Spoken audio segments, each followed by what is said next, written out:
Bueno, buenas noches, sean muy bienvenidos a este tiempo de enseñanza. El día de hoy vamos a continuar hablando de esta reforma que sucedió en el pueblo de Judá y Benjamín, lo voy a llamar así, en la época de Nehemías. Entonces vamos a estar en los capítulos 10 y 11, si bien dice hasta el 13. Bueno, era un tema bastante extenso, entonces el día de hoy vamos a cubrir del 10 al 11 para que lo tengan ahí, tengan sus Biblias pues en esos capítulos. Y vamos a hacer una remembranza entonces de el tema anterior para poder hilarlo con lo que viene. Y en el capítulo 9 Nehemías hace una oración donde recuerda de dónde el Señor los sacó, cómo fue que el Señor los hizo una nación y cómo el Señor les dio la ley a través de Moisés, pero también cómo el pueblo desobedeció y varias veces el Señor pues les enviaba como esa reprensión y ellos se volvían a alinear pues a lo que el Señor quería, pero luego otra vez pecaban y varias veces como que ese fue bueno, el proceder de este pueblo y Nehemías lo estaba reconociendo, pero en medio de todo pues estaba reconociendo la bondad de Dios, su misericordia por este pueblo. Y con esa introducción, entonces ya ahora sí vamos a pasar al capítulo 10 y son precisamente como los efectos que tuvo en el pueblo, el recordar lo que el Señor había hecho, el haber ya terminado la construcción de estas murallas, que lo que estaba representando es ya no somos más una nación como dispersa, atacada, vencida, que cualquier enemigo puede venir y saquearnos o llevarnos secuestrados, sino ya tenemos una muralla, ya tenemos una protección y eso de alguna manera sienta un precedente, un antes y un después. Esta nación ya tiene algo que la protege, que la rodea. Bien, entonces, bueno, voy a seguir en la diapositiva y vamos a hablar de un documento sellado. Entonces aquí ya intervienen distintas autoridades del pueblo y hacen un compromiso delante de Dios. Esto de alguna manera cuando hablamos de pacto, podemos decir, por ejemplo, de un matrimonio, que es un pacto. Podemos hablar también de una constitución, que es cuando se hacen las leyes de un país y son esas leyes las que luego van a hacerse cumplir y si no se cumplen, pues va a haber una consecuencia, va a haber un castigo, cárcel. Bueno, en nuestro país también tenemos diferentes mecanismos, ¿cierto? De leyes, quién aprueba, quién debate esas leyes, quién las hace cumplir y luego quién castiga a quienes no las cumplen. Entonces, asimismo, el pueblo se estaba comprometiendo delante de Dios algo muy serio, y por eso este documento no lo firmó una, ni dos, ni tres personas, sino jefes, personas en autoridad, comprometiéndose todo el pueblo a cumplir este juramento delante del Señor. Entonces, pues para que nos hagamos una idea de quiénes fueron los que firmaron este documento, fue el gobernador. Ah, bueno, también esto es algo importante. Nehemías es el que habla acá. Entonces vamos a escuchar este relato como si nos estuviera contando el presidente de qué hizo en su mandato, ¿cierto? Entonces este documento lo firmó el gobernador representando ese poder político, lo firmaron los sacerdotes, los principales sacerdotes, y pues si vamos a más profundidad, y en Nehemías 10 están los nombres de todas las personas que firmaron, los sacerdotes, algunos sacerdotes, algunos levitas. Esta fue una tribu que el Señor escogió para que se dedicaran exclusivamente a servir a Dios en el templo y los jefes del pueblo, que de alguna manera podemos llamarlos como los alcaldes, puede ser, o quienes tienen esa autoridad específica sobre las tribus, ¿cierto? Jefes, o en el libro de jueces también los jueces se pueden llamar los jefes. Entonces fueron estas personas las que firmaron y me gustaría que nos quedemos con esta imagen. ¿Qué pasa cuando yo firmo un documento? Pues estoy entregando como una legalidad, ¿cierto? Cuando yo firmo una escritura, por ejemplo, estoy diciendo, bueno, yo soy dueña de este inmueble. Cuando yo firmo, no sé, que vienen a entregar un paquete y yo firmo, bueno, yo estoy diciendo a través de ese documento, yo recibí este paquete. Sí, y pues en cada ejemplo que puedan tomar, cuando uno firma, uno está dando una legalidad, ¿sí? Y bueno, no todo el pueblo podía firmar este documento, por eso, como les digo, los firmaron pues las personas en autoridad, pero eso sí, todo el pueblo hizo un juramento solemne delante del Señor, que esto involucraba pues a las personas que ya les mencioné anteriormente, y ahí sí a todos los sacerdotes, a todos los levitas, a todos los porteros, a todos los cantores, a todos los que servían en el templo de Dios. Y ahí me llamó mucho la atención este versículo. Decía, y las personas que se habían separado de la gente pagana, ya les digo, de esa tierra para obedecer la ley de Dios y sus familias y quienes tenían edad suficiente para entender. Claro, juramos sobre algo de lo que entendemos, no vamos a hacer promesas de algo que no sabemos qué es, entonces es muy importante. Y también resalto esta parte de quienes juraron fueron no solamente los hombres, sino sus familias. Y esto me recordaba a este versículo en Josué donde él dice, yo no sé si ustedes van a servir a los dioses de esta tierra de la que venimos o a los dioses de la tierra hacia donde vamos, pero yo y mi casa serviremos al Señor. Y era un juramento, bueno, ya ahorita vamos a entrar en detalle qué juraron específicamente, pero era algo a lo que colectivamente el pueblo se estaba comprometiendo delante del Señor. Y empieza el juramento diciendo el que desobedezca, o bueno, les leo puntualmente, caerá una maldición sobre ellos mismos si dejaban de obedecer la ley de Dios dada por medio de su siervo Moisés. Así comienza este juramento. Así que vamos a continuar viendo qué fue lo que se prometió. Am, y empezamos por los nos, que dijeron no vamos a hacer, eh, no vamos a darnos en matrimonio con habitantes paganos de la tierra. Esa es la primera cosa a la que se comprometieron. Y también cuando me preparaba me acordaba de la idolatría. El Señor es bueno y nos ha hablado de eso ya previamente a través de estos estudios bíblicos y hay diferentes como maneras en la idolatría, pero una de ellas es esa, casándose con personas que no son del pueblo de Dios en ese contexto. Pero esta es una manera de medir cada uno en su corazón.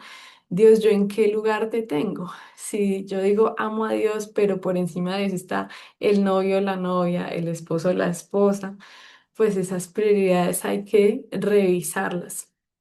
¿Cierto? Porque uno de los mandatos que el Señor les había dado al pueblo fue ese, no se den en casamiento con personas paganas. Y eso tenía una razón de ser y era que, como le pasó al rey Salomón, que él empezó a tener mujeres de otros pueblos y eso fue contaminando su corazón, porque esas mujeres tenían sus dioses. Entonces el hecho de él contraer matrimonio con ellas le implicaba adorar a esos dioses. Y esa es una manera en la que podemos salirnos del camino del Señor si no está nuestro corazón en Él. Entonces, bueno, es bueno que revisemos esta parte de no idolatría, ¿cierto? No comprometernos eh, Nos comprometemos a no permitir matrimonios con paganos. Bien, ese fue un primer no del juramento. Y el segundo no del juramento habla de estos días sagrados. Al parecer, este pueblo, a este pueblo venían personas extranjeras justamente el día de reposo, el día del Señor, el séptimo día, a vender. Y al parecer, este pueblo estaba comprando los días sagrados, los días que el Señor les había dicho, vas a reposar de toda tu obra. Y, y este pueblo estaba reconociendo eso, estaba reconociendo, nos venimos equivocando en esto y de aquí en adelante no lo vamos a volver a hacer. Nos estamos prometiendo delante del Señor a respetar ese día sagrado. Y no solo ese día, me gustaría, si alguien puede ayudarme, que levante su manito a leer Génesis 2:2. Entonces, bueno, cuando la tengan ahí, me levantan su manito para que lo puedan leer. Pero pues esto es algo que ni siquiera viene desde Moisés. Si bien Moisés lo dio como uno de los 10 mandamientos dados por Dios, esto viene desde la mismísima creación.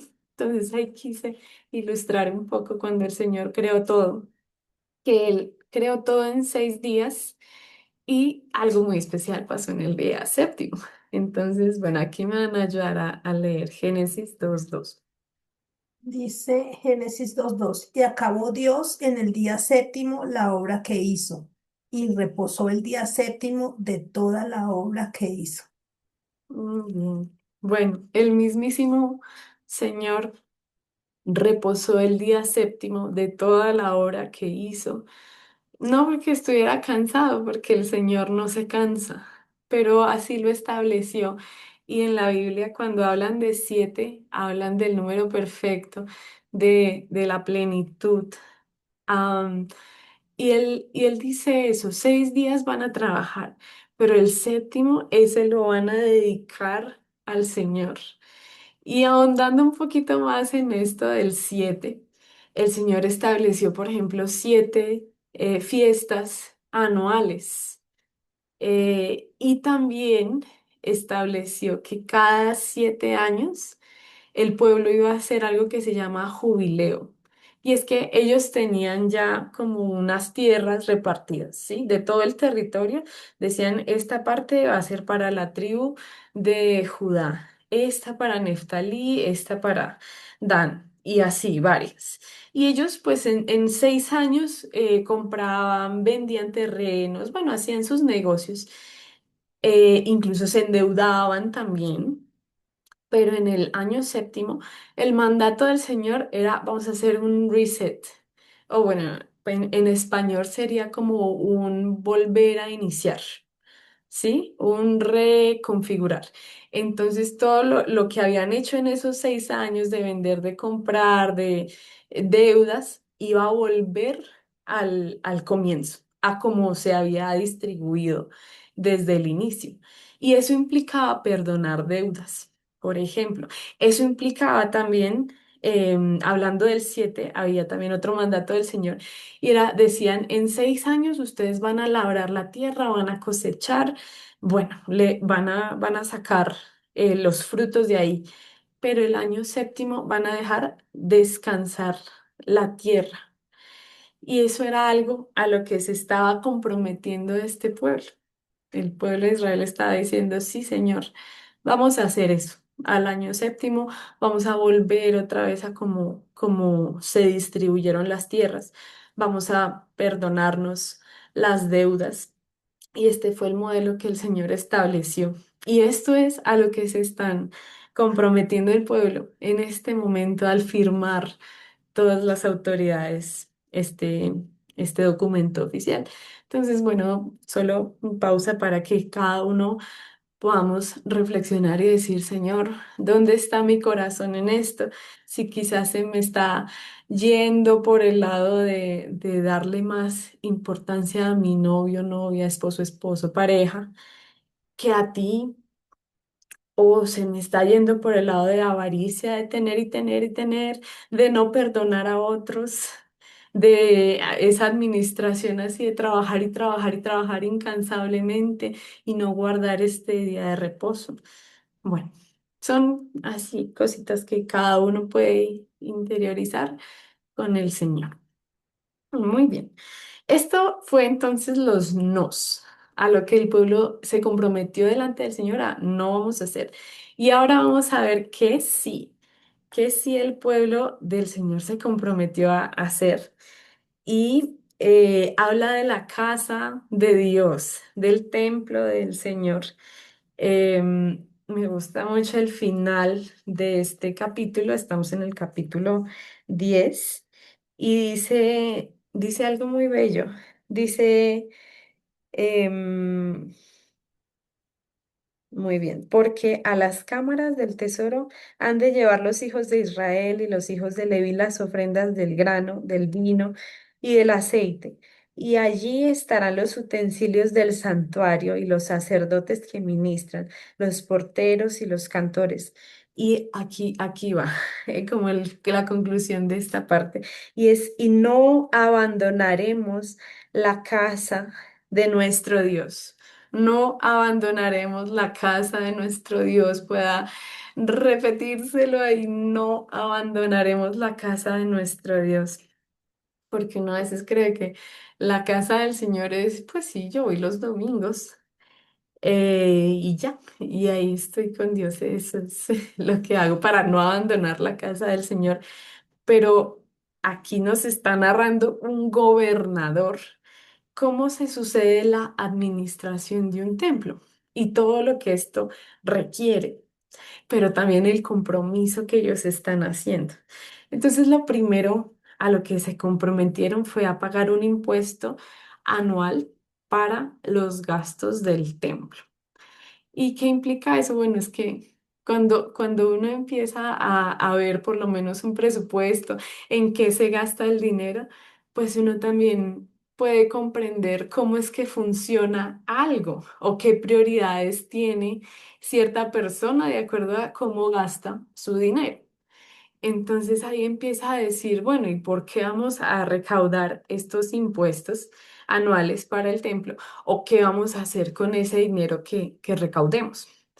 Y decía, bueno, para el pan de la presencia, en la versión que estaba leyendo, en Reina Valera dice el pan de la proposición, que ese siempre debe estar en el templo, en ese lugar del Señor para las ofrendas regulares de grano. Y es que al Señor le damos siempre, le damos pues porque Él lo merece, pero también por un recordatorio para cada uno de nosotros de que Dios es digno de que le demos toda nuestra vida en gratitud, de que Él nos ha dado mucho y cada que damos al Señor pues le estamos comunicando eso. Tú eres importante para mí. Valoro nuestra relación. No quiero ser distante y frío contigo. Yo te amo. Y no solamente te lo digo de palabras, sino esta ofrenda implica eso. Ofrendas quemadas también es otra de las ofrendas. Bueno, les voy a listar, hay bastantes ofrendas. Hay una ofrenda especial el día de descanso, el día de reposo. Hay unas celebraciones, que es estas que les decía, cada año hay 7 celebraciones y pues también se necesita como este dinero para esas celebraciones que se hacen. También hay celebraciones de luna nueva. Bueno, esas sí creo que debo profundizar un poquito más, pero pues las dejo ahí para que las estudiemos con tiempo. Y las ofrendas de expiación por el pecado, ¿cierto? Todas esas ofrendas. Para eso es que se está recaudando pues estos impuestos. Bien, luego, ¿a qué más se comprometieron? Y dice aquí un sorteo por familias para llevar leña al templo de Dios y ser quemada en el altar. Y mientras leía, me acordaba de administración de propiedad horizontal para los que viven en conjunto residencial. cuando vamos a usar las zonas comunes, como por ejemplo el parqueadero, y sabemos que viven 100 personas, pero solamente hay 25 parqueaderos, pues eso se va a sortear para que todos eventualmente tengan el derecho al goce del parqueadero. Y pues, ¿qué hace el sorteo? Permite eso, que sea una participación comunitaria, colectiva. Sí, que no sean unos poquitos los que siempre usan el parqueadero, por ejemplo. Y asimismo, estos sorteos, pues es como una responsabilidad compartida. O para quienes viven así en familia que dicen, pues se ponen de acuerdo y dicen, bueno, hoy tú cocinas y yo lavo la loza. ¿Cierto? O tú haces el desayuno y yo hago el almuerzo. Y esa es una manera pues de distribuirnos las responsabilidades, pero eso también genera esa comunidad, esa colectividad de aquí no simplemente venimos como a beneficiarnos de algo y ya y nos vamos, sino que todos hacemos parte de esto mismo y en algún momento, así como alguien está tomando cierta responsabilidad, pues los demás también. Y eso nos da ese sentido de pertenencia, de estamos todos haciendo cuerpo, estamos todos participando de un altar para el Señor. En este caso, pues era llevar leña, porque también dentro de lo que el Señor había establecido para el culto, para la adoración, es que la llama nunca se podía apagar. Nunca se podía apagar. Entonces, ¿qué había que hacer para que la llama no se apagara? Pues estarle poniendo leña continuamente. Y eso, pues traducido a cada uno de nosotros es, nosotros hemos sido llamados por Cristo. Y Él dice, el que quiera venir en pos de mí, niéguese a sí mismo, tome su cruz cada día y sígame. Entonces esa leña implica que nosotros estamos dejando en el altar del Señor y estamos dispuestos a morir, ¿cierto? A morir para que el Señor viva en nosotros. Entonces, bueno, aquí dejamos la parte de la leña.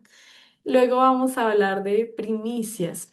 Era algo a lo que el pueblo se estaba comprometiendo y era, vamos a darle anualmente nuestros primeros frutos cuando tenemos una cosecha. O si tenemos árboles frutales, pues esos primeros frutos que da el árbol. Cuando tenemos hijos, nuestro primer hijo, vamos a ir y vamos a presentárselo a Dios y vamos a decir, te consagro esta familia a través de este primer hijo, porque este va a ser tuyo, este te va a servir, te va a amar y es tuyo. Las primeras crías de ganado, de rebaños. Y aquí algo importante, anualmente se presentan al sacerdote y pues ya dentro de la administración del templo, que son los sacerdotes y los levitas, pues deben almacenar esto y usarlo, deben administrarlo bien, ¿sí? De lo que reciben, pues así mismo se usa. Decía allí que le vamos a dar al Señor lo mejor y algunas cosas como primicias de ese tiempo, pues creo que podemos trasladarlo ahorita a lo que cada uno hace, pero pues en ese tiempo se daba harina, la mejor harina se traía y era primicia. Se traen ofrendas de grano, bueno, no sé, el maíz, por ejemplo, si tengo una cosecha de maíz, bueno, esos primeros frutos. La fruta, se traía vino, si tengo un lagar y tengo así un negocio de vinos, entonces el primer vino y el mejor vino, ese yo se lo voy a traer al Señor en representación de mi alegría, mi gozo es para mi Señor. Yo con Él es que estoy contenta, mejor dicho, a rebosar. Y el aceite de oliva, representando como esa intimidad, eso que nadie más puede hacer por mí, nadie puede ir a comprar aceite y dármelo, ¿no? Yo necesito cultivar mi relación personal con Dios. Entonces, ese aceite, eso que cuesta tanto, que es tan valioso y difícil de conseguir, eso es lo mejor y eso es lo que le voy a dar al Señor a través de las primicias. Y luego vamos a hablar de los diezmos. Los diezmos el Señor instituyó que se los dieran a los levitas. Bueno, uno pensaría como los que, ¿será que son los que levitan? Pero los levitas es una de las 12 tribus del Señor y cuando se repartió la tierra como esa herencia, ¿cierto? 12 hijos, em, se le repartió solamente a 11 porque esta tribu, Leví, se dedicaba exclusivamente a servir a Dios. Entonces ellos no tenían un territorio, ellos no tenían un lugar asignado como una herencia. Y por eso a ellos era a quienes se les presentaba ese diezmo, ese 10%. Igual el Señor los premió y les dice, Jehová es tu herencia, o sea, tu porción es Dios, que es mejor que cualquier terreno que alguien pueda tener. Y también dice ahí como que cuando le den esos diezmos a los levitas, un sacerdote tiene que estar presente, tiene que estar ahí. Y también dice que los levitas cuando recibieran eso, ellos también tenían que diezmar, ¿sí? O sea, de lo que ellos recibieran, también ellos iban a dar el 10% a su vez para el depósito del templo, para la misma administración, para lo que se requiriera. Y termina así con este versículo precioso, dice, todos nos comprometemos a no descuidar el templo de nuestro Dios. Y que así sea entre nosotros. Muy bien, bueno, vamos terminando. Esta ya va a ser nuestra última diapositiva. Ay, Dios, perdón, esta. Y vamos a hablar entonces en Nehemías capítulo 12 que habla entonces de esta ciudad preciosa, Jerusalén. Esta es la ciudad que el Señor escogió, pues para que fuera primero la capital de este reino, de la tribu de Judá, del reino de Judá, ¿verdad? Al que pertenecían en ese momento dos tribus, la tribu de Judá y la tribu de Benjamín. Y como precisamente se estaba fundando esta nación nuevamente, se estaban reconstruyendo los muros, indicando ya vamos a tener un gobierno, ya no estamos dispersos, secuestrados en otras naciones de la tierra, no, ya estamos volviendo, ya estamos edificándonos otra vez. Entonces, parte de esta administración y de volver a tener ese gobierno, pues era elegir qué personas iban a vivir en Jerusalén, que era la capital. Entonces, bueno, antes de entrar en eso, me gustaría solo hablar de Jerusalén porque em, el Salmo 112:3 nos dice algo muy importante sobre qué sucede allá eh, y qué representa esto para el Señor. Entonces, también si alguno puede, por favor, buscar el Salmo 112:3 y me levanta su manito cuando lo tenga. Y pues mientras tanto también otro contexto sobre Jerusalén es en Apocalipsis. Hacia el final de Apocalipsis habla de esa nueva Jerusalén y esta fue la que quise ejemplificar acá. Si bien pues la Jerusalén de la que estamos hablando en Nehemías es una ciudad, una capital de un reino y de un gobierno terrenal, esta nueva Jerusalén de la que habla en Apocalipsis es la iglesia del Señor, es una novia dispuesta a casarse, es hermosa y habla tan buenas cosas de Jerusalén. Dice que es una ciudad donde el cemento es oro, donde el mar es de cristal, donde ya no habrá lloro, ni lamento, ni dolor, porque las primeras cosas pasaron, porque el Señor va a consolar toda lágrima de los ojos de ellos. Bueno, habla cosas maravillosas de Jerusalén. Yo solo quiero antojarlos para que vayan a leer Apocalipsis hacia el final. Pero es que Jerusalén representa algo muy significativo para el Señor. Entonces, bueno, hoy que tenemos el privilegio de hablar de Jerusalén, me gustaría pues mencionar esto. Y si alguien tiene el Salmo 112:3, que le pueda leer, ¿no? Bueno, les doy más tiempito mientras lo buscamos. Pero habla de la adoración. Habla de la adoración. Alejita, Sí, ciento doce tres, sí, Salmo 112:3. Bienes y riquezas hay en su casa y su justicia permanece para siempre. puedes seguir leyendo un poquito más.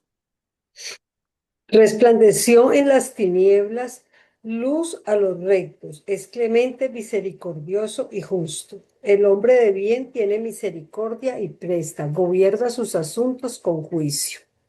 Ay, gracias, Sofi. No, yo creo que entonces me quedó mal la cita, pero habla de Jerusalén, una ciudad que está bien unida entre sí y que las personas que van a Jerusalén van a adorar.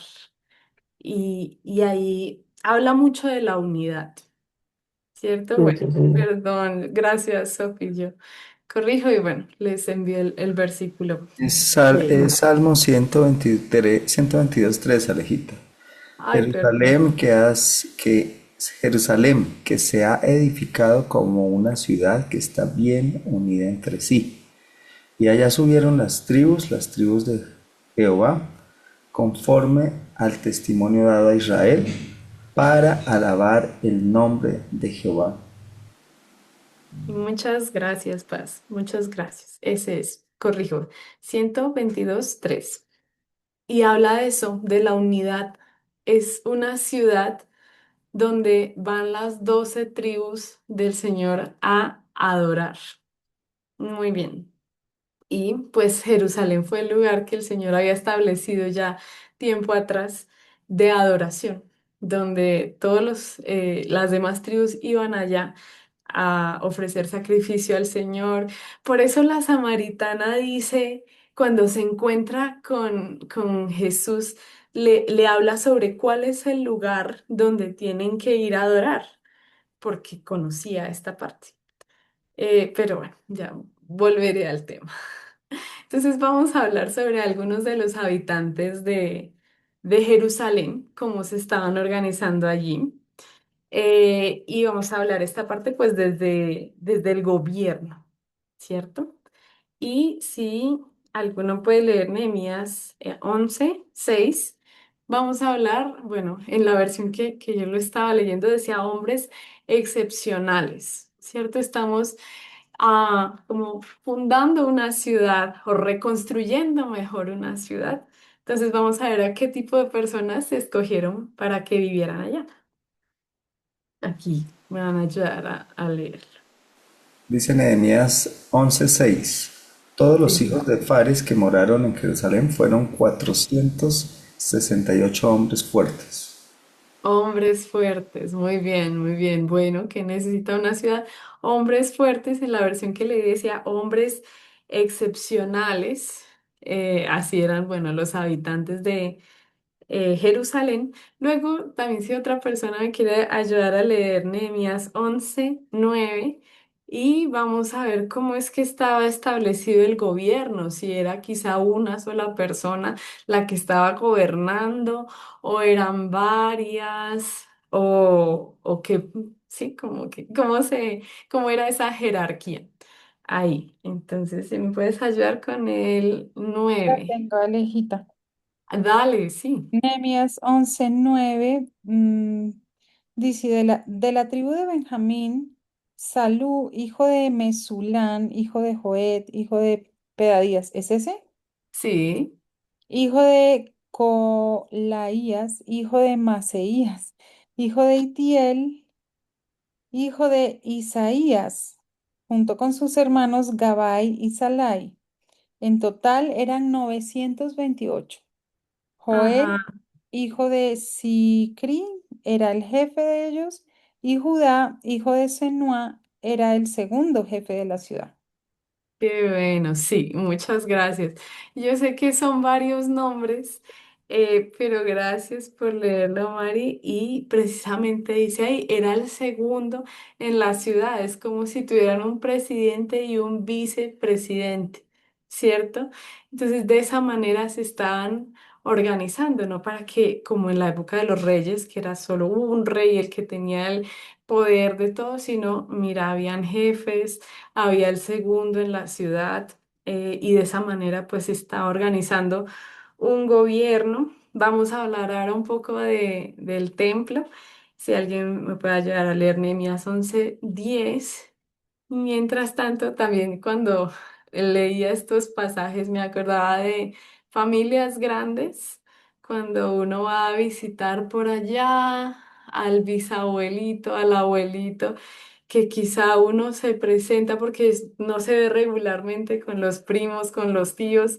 Entonces uno le dice, hola, soy Alejandra. Y ellos, no, Alejandra, como que no me suena. Entonces yo tengo que decir, no, yo soy Alejandra, la hija de Elizabeth, la nieta de Rosa y de Leovigildo y la bisnieta de Margarita. Y como que ya uno dice todo eso y dice, ah, listo, ya sé quién es. Entonces, de esa misma manera, así se están identificando porque es un pueblo grande y pues se están organizando. Entonces, vamos a hablar de la supervisión del templo del Señor. ¿Quién habitaba en Jerusalén? Bueno. Sí, de pronto lo tienes, Nehemías 11:10. De los sacerdotes, Jedaías, hijo de Joiarib, Jaquín, Muy bien. Ay, y dice supervisor del templo o el siguiente. Seraías, hijo de Hilcías, hijo de Mesulán, hijo de Sadoc, hijo de Meralot, hijo de Ahitob, príncipe de la casa de Dios. Ajá, ese era príncipe de la casa de Dios. Entonces vemos cómo se estaban organizando, cómo entre ellos había, bueno, hombres fuertes, así que representaran protección, hombres de autoridad que representaran gobierno, supervisores del templo, príncipe del templo, había quien se ocupara de los asuntos religiosos, le voy a decir de esa manera.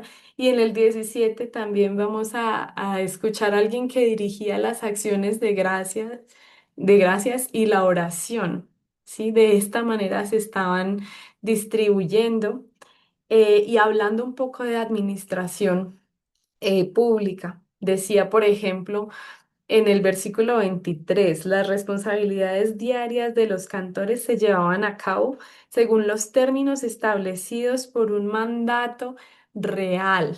Entonces ahí vemos cómo, quizás si podemos llamarlo, había un ministerio de cultura, alguien en esta gobierno que pudiera hablarle a los cantores y que los cantores cumplieran responsabilidades según los términos establecidos por un mandato real. Vemos también cómo habían consejeros dentro de este gobierno. Eso está en el versículo 24. Dice consejeros, consejero real, hablando de una de las personas que estaba planeada para vivir en Jerusalén. Decía, en todos los asuntos de la administración pública. Qué importante es esto. Si cada uno tenía un rol, había gente que servía en el templo, que eran los cantores, los porteros, los sacerdotes, los levitas, pero también vemos gente que estaba construyendo esta ciudad a través de su fuerza, de esa defensa, a través del gobierno, de como ese justicia en el pueblo. Y bueno, lo que ya hemos hablado. Y al final de este capítulo, pues da una lista también de los territorios, las ciudades que estaba abarcando este reino. También habían ciudades, habían lugares rurales. Y bueno, con esto hemos llegado hasta el final de Nehemías 11. Bueno, había bastante tema por cubrir, pero pues le agradezco al Señor por esta oportunidad, también a cada uno, y pues voy a orar para cerrar también y que podamos pues recoger de todo lo que el Señor nos ha hablado esta noche. Entonces, Padre.